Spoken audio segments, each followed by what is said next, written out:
Hello everyone, this is me Syed Shujathullah. Welcome to UPSC Tufan.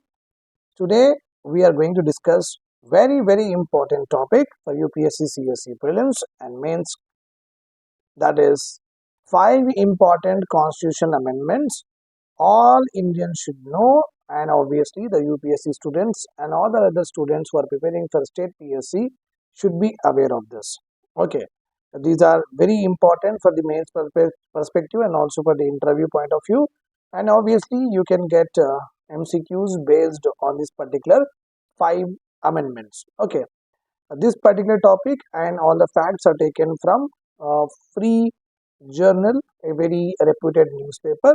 So you can also check these amendments, okay, from that particular newspaper. Right. Let us start our discussion with the small advertisement. Those who students who know about this, they can skip it for 3-4 minutes, and after that they can go ahead with the lecture. So online UPSC mentorship, I'm going already it is being started. Okay, new batch is going to commence very soon. February 5th is the date for the new batch. So those students who wanted to be part of this mentorship program, you can just please call to this number, and the details are anyhow given here. So if you call to this number, I will be taking a demo session on it, and I will explain you the complete mentorship program which will definitely help you for the examination. Apart from that, those students who are having PSIR long-term test series and program, and also who want to be a part of PSIR mentorship, again the same number is there. Some important highlights of the program I have given here. If you call to this number, we will have a demo session as similar to that one, and I will give you the complete details about this PSIR program also. These two are running for the UPSC students. Make sure that you take the benefit of it and advance your studies, and which will be helpful for you to crack the examination. Let us start our discussion with the first amendment and with a small introduction saying that how many different amendments or how many number of amendments that India has seen over a period of time. Since last 74 years, okay, overall 106 amendments has been done to the Indian Constitution. And these amendments have shaped our democracy, reformed our government institution over a period of time, and outlined our rights, which are ever evolving, and also the duties of individuals along with the government. So the amendments have literally shaped out a lot of new evolution with regard to every aspect of, with regard to philosophical aspect of, with regard to subjective aspect of constitution. Subjective aspect of constitution is nothing but citizens are one subject, government is another subject. Okay. So over a period of time, the role of citizen in the country and also the role of government towards citizen has also been shaped with the help of 106 amendments since the last 74 years. Now let us start our first amendment. That first amendment, that which is very important. It's not the first amendment in number, but I'm talking about our lecture's first amendment. So tweaking the parliament, tweaking the preamble. Preamble is nothing but the first page of the constitution is preamble only, which outlines the philosophy and objectives of the constitution in a moral and a ethical way. So the what has happened in the year 1976? Okay, by 42nd Amendment Act, notable changes has been made to the Indian Constitution. Okay, the amendments to this particular in 1976, the 42nd amendment is also called as mini constitution. Why? Because okay, by this amendment, lot of numerous amendments were made to the or introduced to the constitution. So when it comes to the preamble part, this amendment has actually added two important words which are still a controversial. Why did the Congress government added this word? Okay, which is actually not there in the original constitution. Remember this point, the word secular is not there in the original constitution, nor the socialist. Socialism was given a very big clear indication in DPSPs. Secularism was given very clear indication under Article 25 to 28 and 29 and 30, which talks about what religious freedom. Okay, though secularism and socialism has been implicitly given here. Okay, but this implicity has been made very explicit by the 42nd Amendment Act to the Constitution, which has added these two important words. Not only this, okay, with the amendment, government focus on shifting from unity of the nations to the unity and integration of the nation. Fundamental rights during the emergency was also altered by 42nd Amendment Act. And by the 42nd Amendment Act, the power of high courts has been reduced. Because after the 42nd Amendment Act, there are a lot of tribunals for established, like National Green Tribunal is there, that will dispose of environmental cases. We also have IT tribunal is there, income tax, where we dispose of IT related cases. Like that, we also have state administration, CAT, and the central administration tribunals are also there, which specifically deals with recruitment promotion of the government, central government employees. Like this, what has happened by establishing tribunals, the specific cases are going to the tribunals, not going to the high courts. So by this, what has happened, the power of the high courts has been reduced over a period of time. Basic idea to introduce or to establish tribunals is nothing but to speed up the administration of the justice, because high courts are very less. 30 are there in our country. Of the 30 states, 29 are there. Okay, obviously not exactly 29 we don't have, because Northeast India, all of them does not have, even Goa does not have its high court. I'm just telling that we are having very less number of high courts are there, nearly around 20 to 25 high courts are there in between them. Okay, and if all the cases goes to them, it will take lot of time for the justice. That's why tribunals were established in order to make the speedy redressal of grievances. So this is our first important amendment. The second important amendment that brought a very significant and drastic change in our daily life, in our cultural and political life, is reduction in voting age. Okay, for both Lok Sabha and legislative assemblies, for MLAs and also for the member of parliament, once upon a time the voting age was only was 21 years. Means after 21 years only you will get your voter ID card.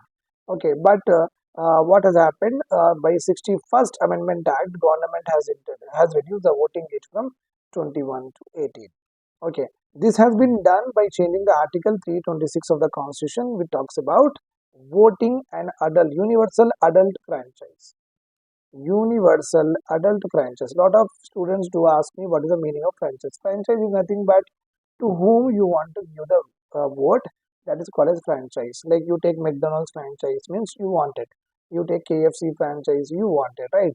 Franchise is nothing but if you want to elect your party, you are free to do that. And universal means every person in our country, from length and breadth of the country, every adult will get this opportunity to choose their political party. Okay, so that has been done, and the Article 326 was changed, and an important modification was introduced by reducing the age from 21 to 18 years. Now you will get the voter ID card for 18 years also. The idea behind the amendment was very simple, because youths are also educated and intelligent, and decreasing the voting age would actually create more number of people will be participating in the democracy, and more number of people voice will be heard in the democracy. Suppose out of like 140 crores of the population, let us suppose 30 crore of the 30 crores the youth are there in between 18 to 21. 30 crores are there, means the 30 crores are not at all going to vote. So this is not called as full democracy, right? That is the reason, as because they are educated and became more individual over a period of time, and with also the revolution of IT, etc., so and so forth. Decreasing the age was a very convenient thing. That is why, in order to make the youth unrepresented youth, in order to make them presented in the political democracy, okay, that is how the voting age was reduced. And also, when the students are when the individuals who are in that age group, they start participating in the political process of the country. In future, they will also have their own political parties. They can also start their own political parties. Okay, they can also align their thought with a particular political party, and can also become our future leaders. This is the second amendment. Now, restoring balance. There was what happened. There was an internal emergency was there during the time of Operation Blue Star, which is nothing but an operation all Sikh most revered place, that is the Golden Temple. Some terrorist was there inside it, and Indira Gandhi ji has ordered. So some internal emergency was levied at a time. So when internal emergency was levied at a time, so fundamental rights of the citizen, which were guaranteed by the constitution, was actually violated a lot. Okay, like right to life, right, liberty was violated during the internal emergency. This situation should not be repeated again. That is why That is why the government at that time was the Morarji Desai government, the first non-BJP government, sorry, no, the first non-Congress government came to power. And what they have done is whatever the changes that Indira Gandhi ji has bought by 42nd Amendment Act and which are not good for the country, those are all but done undo. Undo was done by the then Janata Party government by introducing 44th Amendment Act in the year 1978. How do you remember? 44th Amendment Act belongs to 1978 means 4 plus 4, 8. Remember this point. Okay.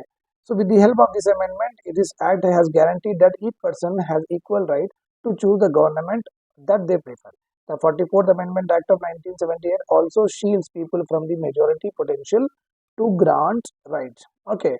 Majority's potential means if a particular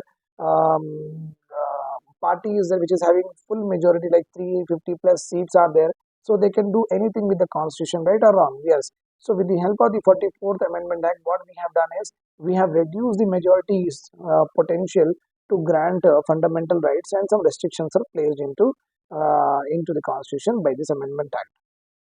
Okay, this is the GK fact that you can go through by yourself. Changes in reservation. Okay, this is a very important topic. Our constitution says that reservation can be provided on all other grounds, but not solely on economic factors. Economic factors are nothing but whether it could be your income levels, it could be the assets that you are holding, productive assets that you are holding. That is called as economic factors. So our constitution says that reservation should not be given solely on the basis of economic factors. But this has been violated recently by the present BJP government by 103rd Amendment Acts. Because of this particular Amendment Act, what has happened? EWS quota has been introduced, economically weaker sections. And this economically weaker sections reservation of 10% quota will not be available to scheduled castes, scheduled tribes and backward classes because they already have separate reservations for themselves. The act is applicable for all the recruitments that is done in central government employment and admissions, and also the act will play important role in admissions with respect to private and public education institutions. The 103 Amendment Act also applies to private unaided education institution, but this act will not apply to minority like Jain college, like Muslim college, like that. This minority education institution, this 103 Amendment Act will not be applied. The legislation also encourages the government to protect the weaker segments of communities' economic and educational interests. Means you know that there are a lot of OCs, lot of forward class peoples are there, lot of Khans are there, lot of Reddis are there, lot of Raos are there who actually belong to OCs or forward class, but many of them are also poor economically. Though they are in society, they have a high status, but economically they are poor. So such poor population should not be left out in our development process. That is the reason EWS quota has been introduced in order to make the poor under the economically weaker section but advanced classes, so that they will also develop on par with other caste and communities. The last one we are having here is economic reform. So we are talking about the most important economic reform, that is GST. GST was introduced in the year 2016. Remember this point. Okay, April 2016 was the actual GST implementation year. So it's a widespread indirect taxes. Remember this point. Widespread means it covers many taxes of both the center and state government. And widespread indirect taxes that also cover not only on production but sale of the goods but consumption of the goods. Okay, so you can see the nature of GST. GST is levied on production, sale and consumption. All of them are, these are summed up in GST, and we got a one unified single taxation system across the country. The fundamental idea was altered by division. When the state, under this what has happened, basically you know that India follows, the constitution allows us to have a fiscal federalism. Fiscal federalism is nothing but financial powers of the central government, financial powers of the state governments are properly demarcated in the constitution. But GST actually clubs lot of state and central indirect taxes into one unified tax. So that is the reason what has happened. Though the constitution has given separate powers to both central and state government with regard to taxation, with regard to financial matters, here cooperative federalism kind of thing has been emerged and properly followed by the states and union, where they both came together and gave up their own sovereignty and established their combined sovereignty to implement the goods and service tax. Because the goods and service tax eliminates the inspector Raj, okay, what has happened is the cost of goods has been reduced, and it has also broadened The tax net means lot of people has also been newcomers in the taxpayers has also been okay introduced. Arun Jaitley called this GST as win-win deal for everyone. Consumers will also get benefited, producers will also get benefited. He also mentioned Arun Jaitley ji, who is not there with us at this point of time. He had already expired 2 3 years back. Okay, so he also said that India GST is one of the India's biggest economic reforms in the history. I hope this five important amendments gives you a lot of GK, lot of facts, lot of concepts, and definitely this will help you out in the examination. Make sure that you continuously follow, do, share, subscribe, and like. Thank